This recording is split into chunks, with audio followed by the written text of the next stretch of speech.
Tokyo के हैनेडा airport पर जब एक व्यक्ति को रोक के उसका पासपोर्ट देखा जाता है, तो वो पासपोर्ट इस दुनिया का होता ही नहीं है। उसके बाद एयरपोर्ट अथॉरिटी के लोग उसे पास के एक होटल में बंद कर देते हैं और अगले दिन वो व्यक्ति गायब हो जाता है। आखिर कौन था वो रहस्यमयी व्यक्ति, जानते हैं आज की इस कहानी में। आदाब, नमस्कार, मैं नाजिम सिद्दीकी आज आपको जो कहानी सुनाने जा रहा हूँ, ये कहानी है जापान की। जापान में एक शहर है टोक्यो। टोक्यो में एक जगह है हैनेडा एयरपोर्ट। वहाँ एयरपोर्ट पर एक फ्लाइट लैंड होती है और जब एयरपोर्ट अथॉरिटी के लोग पासपोर्ट चेक करते हैं तो एक व्यक्ति का पासपोर्ट देख के वो चौंक जाते हैं। उसमें लिखा होता है देश का नाम टोरेट। अब वो व्यक्ति जब अधिकारी देखता है कि टोरेट देश का नाम, देश शायद है नहीं टोरेट नाम का। अब वो वर्ल्ड मैप उठाता है, उसमें जब खोजता है तो उसे वहाँ भी कोई टोरेट देश नहीं दिखाई पड़ता है। इसके बाद वो आला अधिकारियों को बताता है और कहता है कि एक व्यक्ति आया है, उसके पास टोरेट देश का पासपोर्ट है। अब वो सारे लोग मिलके जब देखते हैं तो उन्हें कहीं दिखता ही नहीं है, वर्ल्ड मैप में भी नहीं दिखता है।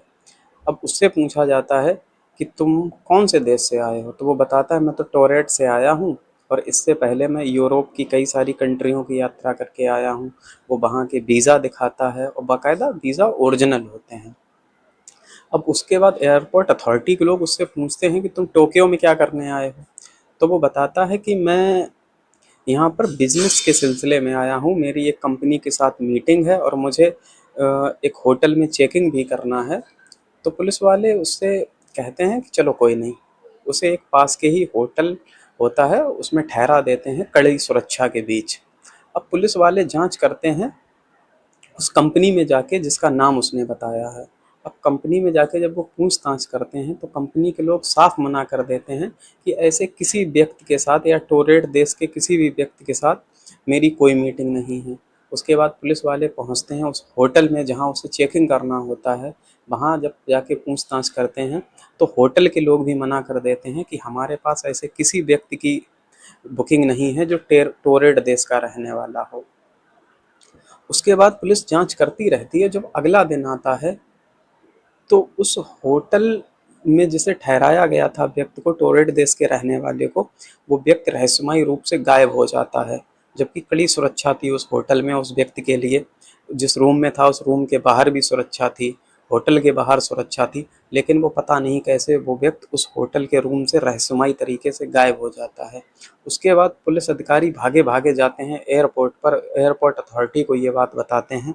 उसके बाद जो उसके साथ सामान था, उसका लगेज था, वो एयरपोर्ट में ही जमा था। अब पुलिस वाले जब उस एयरपोर्ट में उसका लगेज देखते हैं तो रहस्यमयी रूप से उसका लगेज भी गायब हो जाता है। अब पुलिस वाले बड़े चक्कर में पड़ जाते हैं, एयरपोर्ट अथॉरिटी के लोग चक्कर में पड़ जाते हैं कि आखिर ये कौन शख्स था और कहाँ से आया था जो ये अचानक से गायब हो गया, प्लस इसका जो लगेज था वो भी गायब हो गया। क्या ये इंसान था ही नहीं, या ये इंसान किसी दूसरी दुनिया का था, या ये टाइम मशीन से आया था। ये बात है 1954 की। जब से लेके आज तक इस बात का रहस्य बना हुआ है कि ये व्यक्ति था कौन और प्लस कहाँ से आया था। इसको लेके बहुत सारे आर्टिकल लिखे गए, मीडिया में बहुत सारी रिपोर्टें आई, बहुत सी कहानियाँ लिखी गई। इसको लेके एक बहुत ही फेमस किताब लिखी गई है, उस किताब का नाम है डायरेक्टरी ऑफ पॉसिबिलिटी।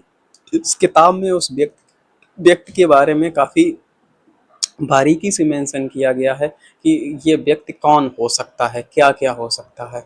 क्या ये टाइम मशीन से आया था और जब वो पकड़ा गया तो अपना भेद खुलने की वजह से वो वहाँ से गायब हो गया, या एलियन था, या वो इंसान था ही नहीं, आखिर कौन था वो शख्स। ये रहस्य आज भी एक रहस्य है। लगभग 70 सालें बीत गई हैं इस बात को, आज तक इस रहस्य से पर्दा नहीं उठ पाया है। आज की कहानी में इतना ही। अपना ख्याल रखिए, अपनों का ख्याल रखिए। जय हिंद।